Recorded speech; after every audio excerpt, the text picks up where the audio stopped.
If you do go on to enjoy today's video, do me a favour and hit that like button and of course subscribe to the channel for more daily content. Save up to 14% on coins and get an extra 5% off when you use the code TVM at checkout. Offer ends 1st of January. There are also chances to win free FUT21 coins over at u7buy.com.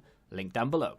What is going on, guys? TVM here. Welcome back to a brand new video, and it's yet another icon. An icon that you can pick up via the loan, of course, quite cheaply. And I would definitely recommend to at least pick up Fernando Torres, maybe John Barnes. Fernando Hierro, one of those cards I think is nice to have, but the majority of people will have a Joe Gomez, Rafael Varane, the objective Koundé, for example.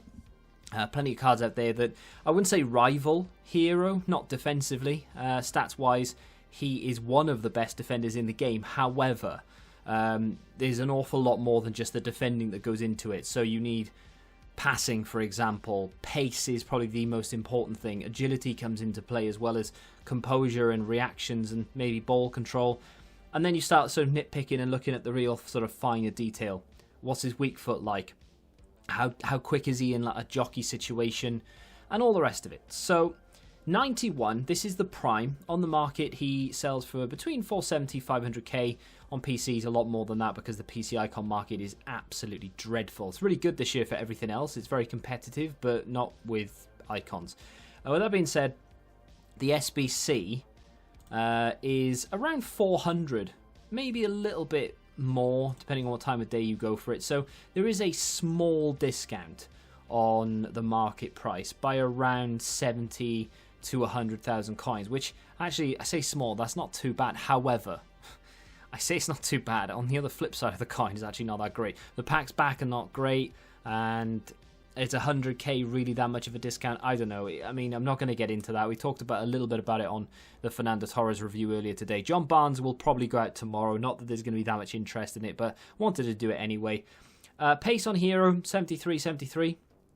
Very good defensive stats, as I mentioned at the very beginning. His slide tackle, unfortunately, is not very good, though. That is only 80. A lot of people do use the slide tackle, myself included, so that is a bit of a shame. But 94 stand tackle, 95 defensive awareness, 94 heading, and 94 interceptions, with decent balance and reactions, actually 85. For a 91 rated prime icon, you would maybe expect a little bit more in terms of reactions. The composure's good, and the physicals are very nice. Great stamina, good jumping. Great strength at 89, aggression's 84, short passing is 81. That's the team I got him in, ironically next to Koundé. Why is it ironic? Don't know, probably used the wrong word there. Rafael Varane on the bench. Why didn't I use Varane? I use Varane in every weekend league and rivals game, so I thought, well, why not just play Koundé, just as a little bit of a break. Hierro's positioning, very good. I wouldn't say a relatively high line, but I play between 5 and 7, depending on what my opponent is doing. I start on 5. And then I move it up to 7 if I need to. But as you can see, the line is quite high. It's not ridiculously high, but it's high enough to be able to test his pace. I didn't put a shadow on him. And the reason for that was, well, a few reasons actually. A, I didn't want to waste a shadow, because I'm probably never going to use him again unless I need an icon. Because I've got Varane, I've got Van Dijk, I've got Gomez, I've got Koundé. I've got a couple of other players as well that can play centre-back.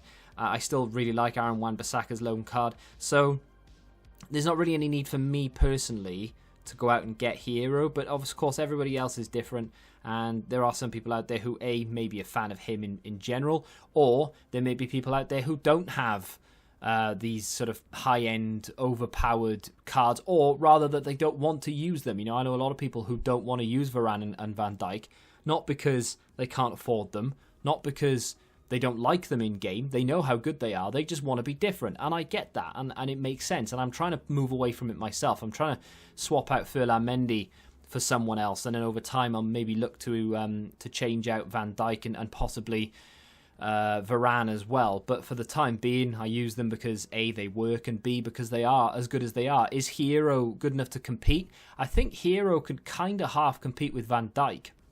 He doesn't really have the same dexterity as Rafael Varane. Unfortunately, his mobility just isn't quite there. But in terms of how he feels in game, it is, I suppose, kind of similar to Van Dijk. I wouldn't say he's as good. I would still prefer to use Van Dijk for sure.